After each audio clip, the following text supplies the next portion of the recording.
Hello everyone, this is Dr. Ahmet Ergin, your endocrinologist, diabetes specialist in Port St. Lucie, Florida.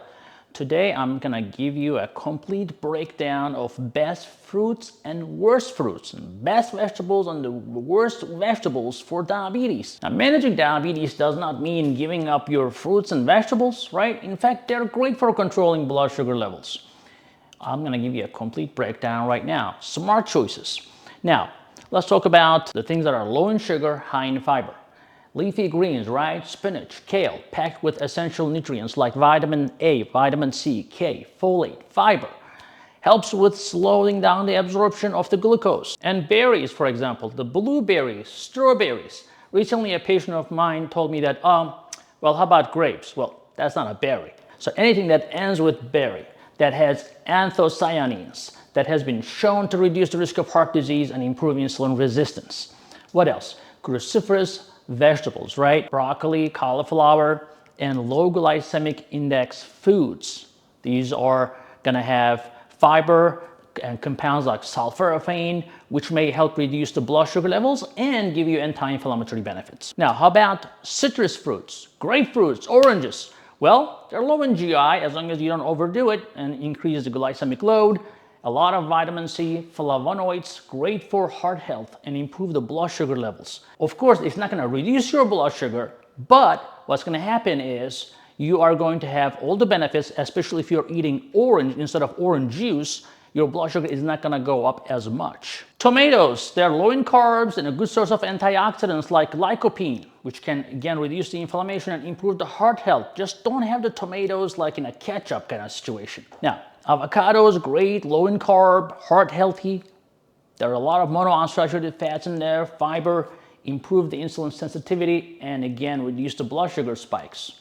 Now, carrots, that's one of my favorite snacks. So why? Because it's slightly sweet, they have a low glycemic index, high in fiber, helps control the blood sugar levels compared to eating chips, right? And zucchini, for example, super low in carbs and sugar, of course. Fiber, water content is great. Excellent option for, again, people trying to control their diabetes. Bell pepper, again, high in fiber, low in sugar, rich in vitamin A, super important for immune health and eye health, vitamin C to reduce inflammation and support your health overall. Now, the worst fruits and vegetables, to touch base on that quick, well, I wouldn't say totally worse, but bananas are not as good, right? They're high in carbs and sugars, especially if they are ripe. So you want to go for the greener bananas. But one medium banana can contain up to 27 grams of carbs, so not so great. Grapes, again, they're like sugar bombs, right? Quickly absorb. 1 cup contains around 30 grams of carbs. Mangoes in summertime in Florida, that's a big problem here. Glycemic index of 51, not very ideal. You know, we like to keep the GI glycemic index below 40 if possible. Pineapples, that is 66 in the glycemic index. It can cause super rapid increase in your blood sugar levels. Now, potatoes. Well, yeah, some people say, how about sweet potatoes? Well, they are both high in carb, high in GI glycemic index 70 to 85, making them very likely to raise your blood sugar. Same thing as corn, high in carbs, and again, 1 cup of corn can contain up to 27-30 grams of carbs, so not great. Now, glycemic index we have been talking about is basically it is talking about how quickly the foods can raise the blood sugar levels. So anything 50, preferably 40 or less is great. Like apples are 39, oranges are 40, carrots are 41, beans are 28.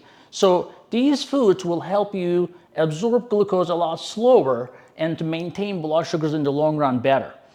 And the high GI foods like 70 and above, for example, watermelon, pineapple, potatoes, these foods will definitely skyrocket your blood sugar levels very quickly, especially if you don't pay attention to portion control. Now, there is something called glycemic load, which actually incorporates how much you're eating, not just the glycemic index. So glycemic index tells you how quickly you absorb the food and how quickly it can spike your blood sugar.